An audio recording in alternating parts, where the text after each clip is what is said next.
I spoke with Dr. Ritter at the start of, or before the coronavirus pandemic actually was widespread in the US. It was interesting to follow back up with him 3 months later and see where we were at, see what we had learned.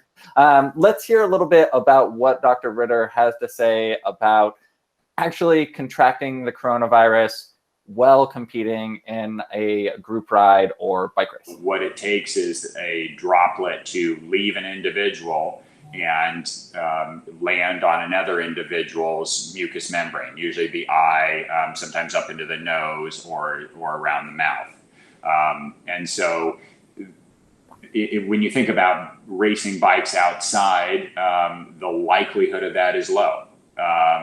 Also, the likelihood that somebody is going to be sick with this and be able to compete competitively in a bike race is also pretty low. Although there is increasing evidence at this time of a number of individuals that are able to have this and not really know it, people that are described as asymptomatic. And so whether or not those people are competitive athletes and would still be asymptomatic, we still just don't know. It's counterintuitive to me at first, because you think that cycling is just inherently a very, very close contact sport. Everybody is within inches of each other. But you look at the likelihood of these droplets ending up in your nose, eyes, mouth. It's a non-zero likelihood. There's definitely a possibility, but they disperse in open air perhaps faster than we might have thought 2 months ago. Yeah, I think especially air that is being disturbed at 30 plus miles per hour. He talked about what he referred to as the Oki blow. Now we're maybe calling it the COVID blow, but essentially be very careful about your snot rockets. Always be careful about your snot rockets. But he was basically saying, it would take a snot rocket or someone coughing directly into your mouth during the bike race to his belief, his understanding was that's what it would take to contract the virus actually during a race. My main takeaways were, number one, wear glasses because that is going to protect your eyes. A mucous membrane from, potentially having a snot rocket blown into your eye. Racing with a mask on, not super feasible in my own experience. Riding with a face covering, I do ride with one that I'll just put on if I do come in contact with other people or am in a crowded situation.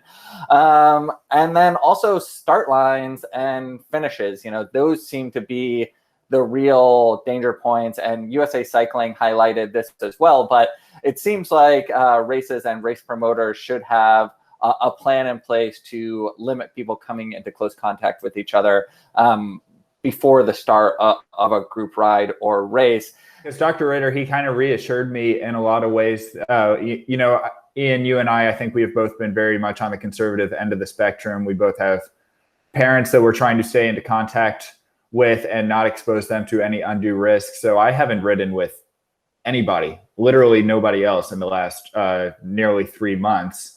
Dr. Ritter, he made me feel like, okay, maybe I can start going and doing some group rides, just taking some kind of basic necessary precautions. But yeah, Dr. Rochon, who is working for USA Cycling as the chief medical officer, he was more conservative and said, you kind of have a spectrum here where, yeah, you can run a very, very socially distanced individual time trial, and that would have very, very, very, very low risk. Like you can go do that. But a 3,000 person mass start race is incredibly high risk and would be very unadvisable at this time. USA Cycling, for their part, all they have done is they've lifted the ban on race permits. So there has been a ban. No USA Cycling event could be sanctioned over the last 2 months. That is no longer the case, but USA Cycling is kind of seeing this as a case-by-case basis, and they are, passing the onus on to the local agencies, and USA Cycling just essentially reserves the right to cease a race from happening if they deem it to be unsafe. And, I think that there's still just a lot of learning that's going to be going on about what exactly is a safe and unsafe race. Yeah, let's hear from Dr. Roshan himself about some of the risks associated with riding in a group during the coronavirus pandemic. So we're not suggesting any mass start huge event with a bunch of people, crowded in on top of each other. The truth is we don't really know. I mean, nobody really knows exactly whether it's going to be easily transmissible in a peloton. There hasn't really been any pelotons. I think it would be pretty risky to have an 80-person mass start with everybody gathered at the start. Who gets to do the event? And then the question is how. And so right now, the way we're seeing spread and the public thing, we don't think that a mass start event is fine. So how do you set it up? How do you get your packet? How do you register? Where do you stay? Where can people come from to be there? Those are all the things about how you put the event on. And then when you're on the bike, how do you ride? You do see the multiplier in what Dr. Roshan is saying. Riding with 10 people versus riding with 100 people is 10 times riskier to ride with 100 people than it is to ride with 10 people. You might say the same thing for riding with 10 people versus one person.